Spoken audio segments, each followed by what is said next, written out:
Hello, welcome back to Everything Defensive Carry. I appreciate you guys checking back in, and new subscribers, so we appreciate you joining us. I'm hoping that maybe I can say or do something that maybe you might learn something from. Maybe you can teach me something. I'm sure not a know-it-all. There's a lot of things that I'm still learning.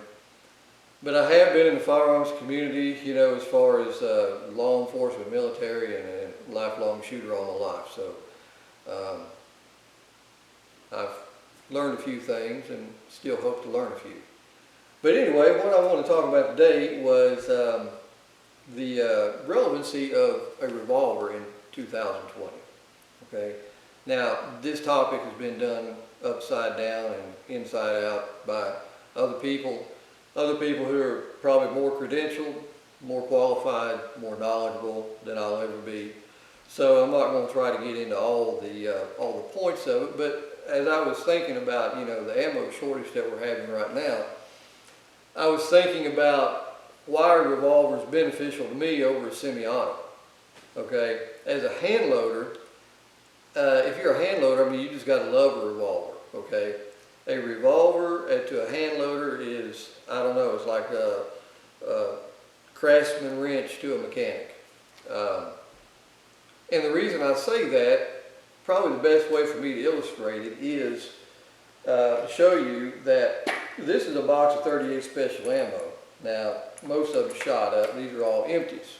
Okay, as you can see, all my empty cases are there.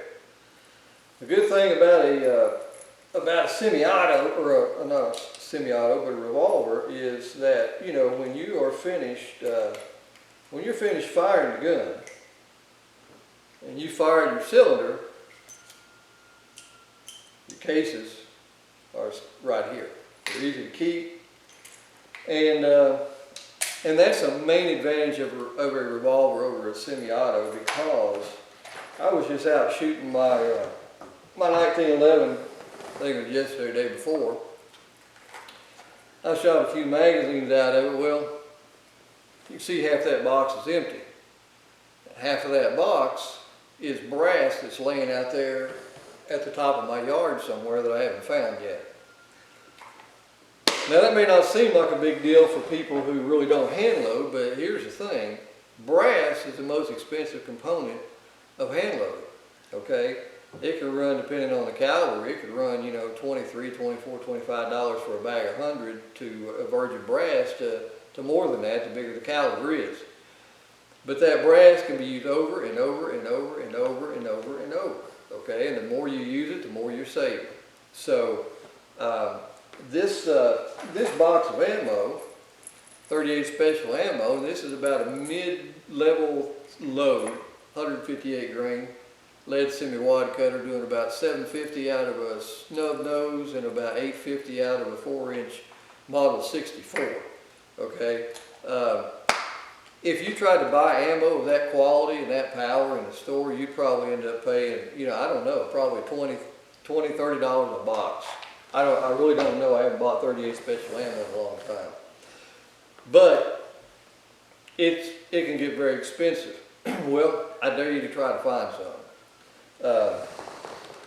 I've got about 300 rounds right here, 300 lead semi-wad cutter bullets, and these bullets were, I didn't make them, I ordered them from a lead bullet company.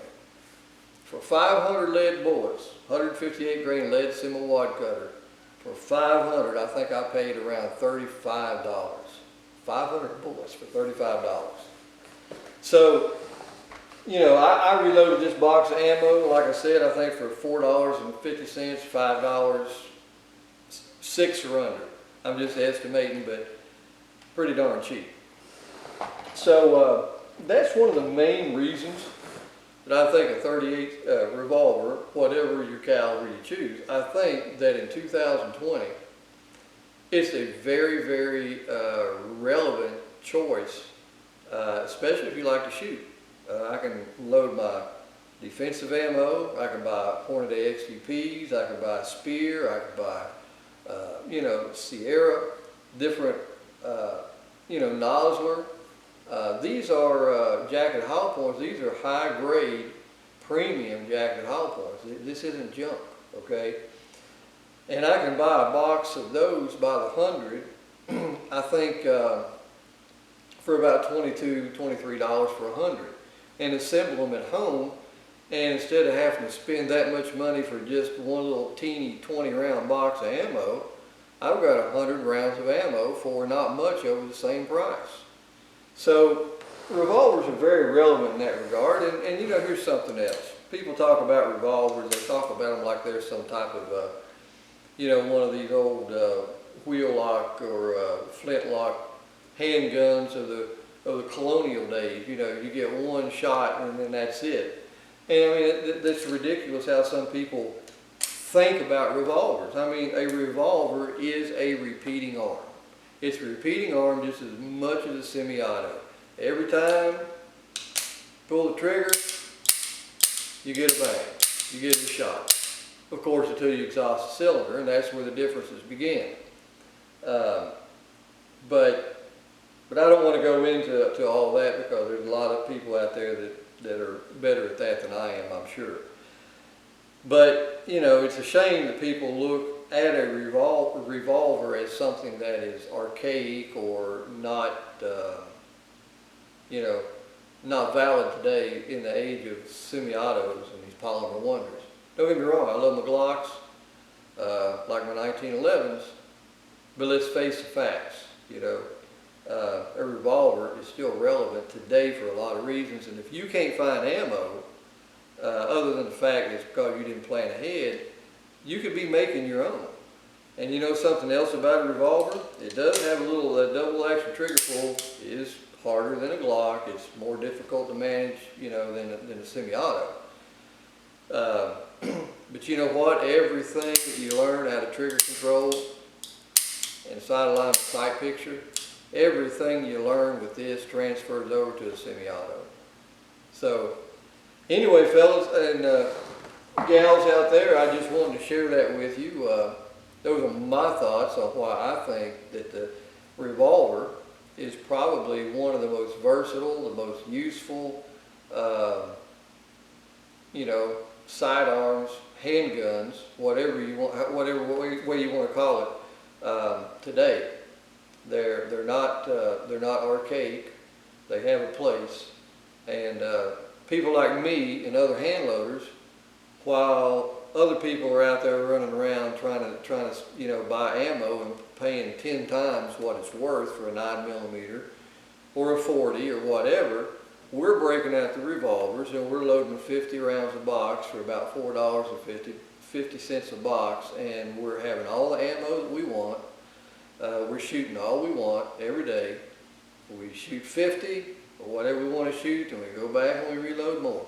It's no big deal for us.